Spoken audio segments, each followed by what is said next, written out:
January the 24th. Genesis 48:1 through 49:33. One day, not long after this, word came to Joseph that his father was failing rapidly. So taking with him his two sons, Manasseh and Ephraim, he went to visit him. When Jacob heard that Joseph had arrived, he gathered his strength and sat up in the bed to greet him, and said to him, God Almighty appeared to me at Luz in the land of Canaan and blessed me, and said to me, I will make you a great nation, and I will give this land of Canaan to you and to your children's children for an everlasting possession. And now, as to these two sons of yours, Ephraim and Manasseh, born here in the land of Egypt before I arrived, I am adopting them as my own, and they will inherit from me just as Reuben and Simeon will. But any other children born to you shall be your own, and shall inherit Ephraim's and Manasseh's portion from you. For your mother Rachel died after only 2 children when I came from Padan Aram, as we were just a short distance from Ephrath, and I buried her beside the road to Bethlehem. Then Israel looked over at the two boys. Are these the ones? Yes, these are my sons whom God has given me here in Egypt. Bring them over to me, and I will bless them. Israel was half blind with age, so that he could hardly see. So Joseph brought the boys close to him, and he kissed and embraced them. And Israel said to Joseph, I never thought that I would see you again, but now God has let me see your children too. Joseph took the boys by the hand, bowed deeply to him, and led the boys to their grandfather's knees, Ephraim at Israel's left hand, and Manasseh at his right. But Israel crossed his arms as he stretched them out to lay his hands upon the boys' heads, so that his right hand was upon the head of Ephraim, the younger boy, and his left hand was upon the head of Manasseh, the older.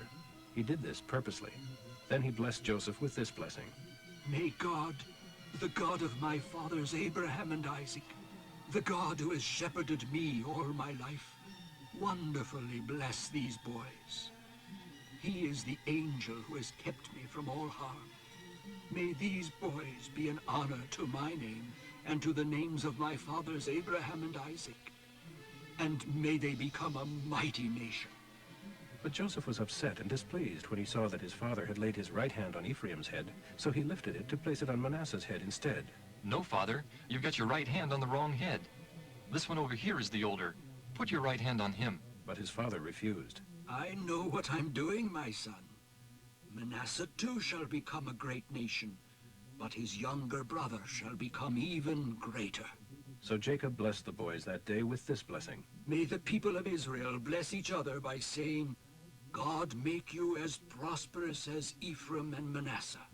Note that he put Ephraim before Manasseh. Then Israel said to Joseph, I am about to die, but God will be with you, and will bring you again to Canaan, the land of your fathers. And I have given the choice land of Shechem to you instead of to your brothers, as your portion of that land which I took from the Amorites with my sword and with my bow. Then Jacob called together all his sons and said, Gather around me, and I will tell you what is going to happen to you in the days to come. Listen to me, O sons of Jacob. Listen to Israel your father. Reuben, you are my oldest son, the child of my vigorous youth. You are the head of the list in rank and in honor. But you are unruly as the wild waves of the sea, and you shall be first no longer. I am demoting you, for you slept with one of my wives, and thus dishonored me. Simeon and Levi are two of a kind. They are men of violence and injustice. O my soul, stay away from them. May I never be a party to their wicked plans, for in their anger they murdered a man and maimed oxen just for fun. Cursed be their anger, for it is fierce and cruel. Therefore, I will scatter their descendants throughout Israel. Judah, your brothers shall praise you. You shall destroy your enemies. Your father's sons shall bow before you. Judah is a young lion that has finished eating its prey. He has settled down as a lion. Who will dare to rouse him? The scepter shall not depart from Judah until Shiloh comes, whom all people shall obey.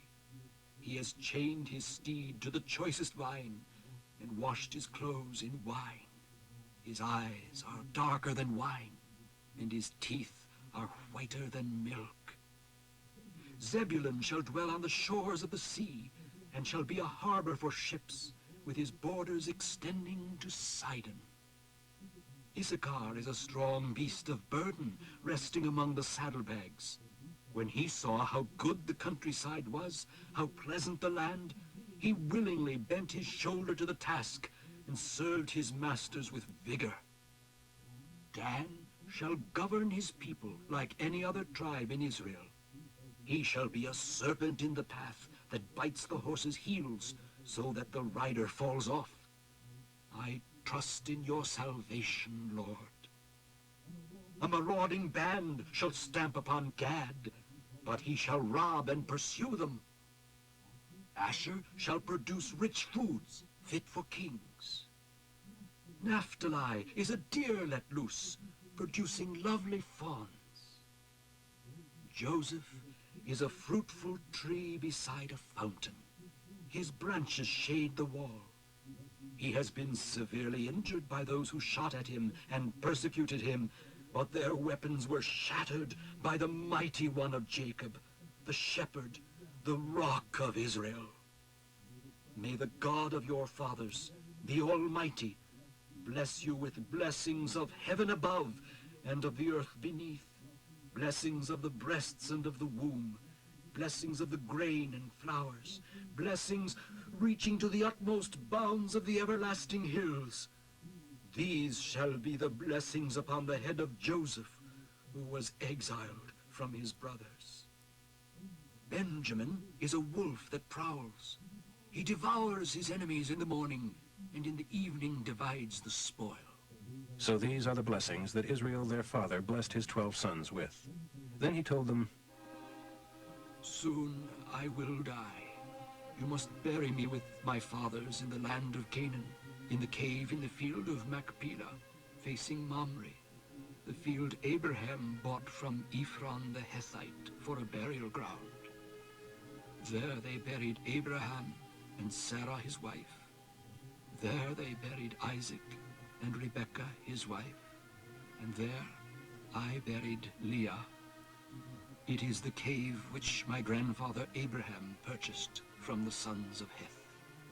Then, when Jacob had finished his prophecies to his sons, he lay back in the bed, breathed his last, and died.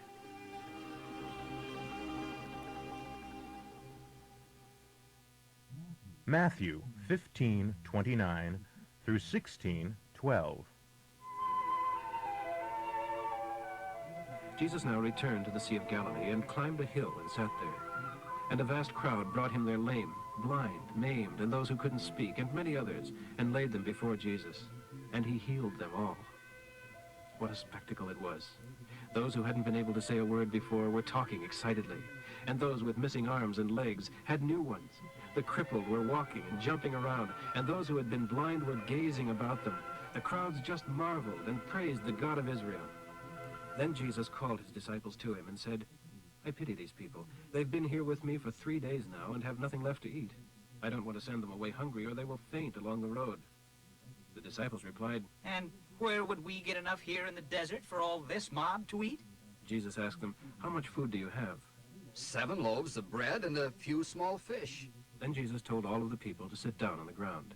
And he took the 7 loaves and the fish, and gave thanks to God for them, and divided them into pieces, and gave them to the disciples, who presented them to the crowd.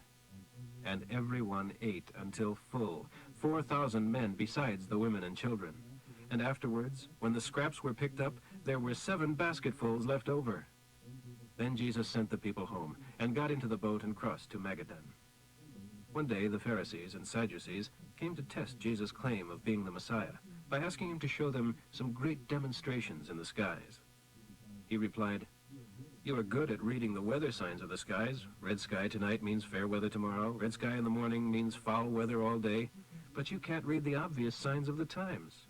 This evil, unbelieving nation is asking for some strange sign in the heavens, but no further proof will be given, except the kind given to Jonah.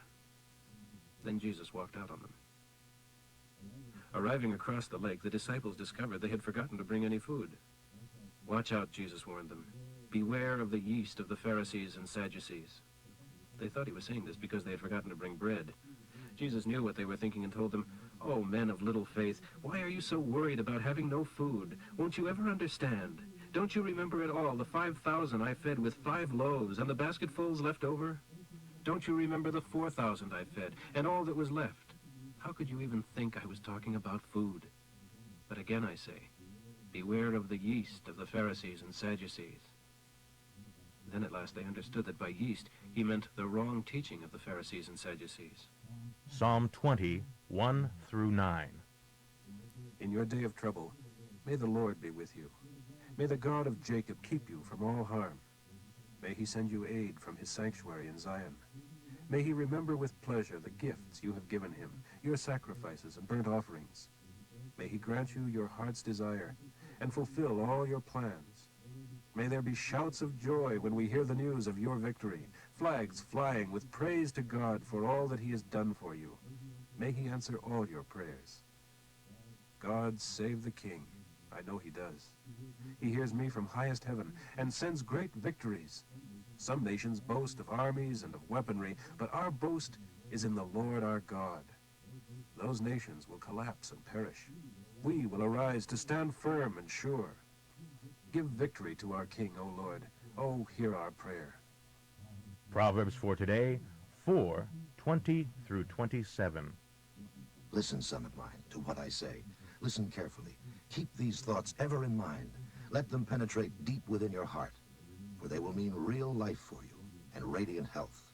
Above all else, guard your affections, for they influence everything else in your life. Spurn the careless kiss of a prostitute. Stay far from her. Look straight ahead. Don't even turn your head to look. Watch your step. Stick to the path and be safe. Don't sidetrack. Pull back your foot from danger.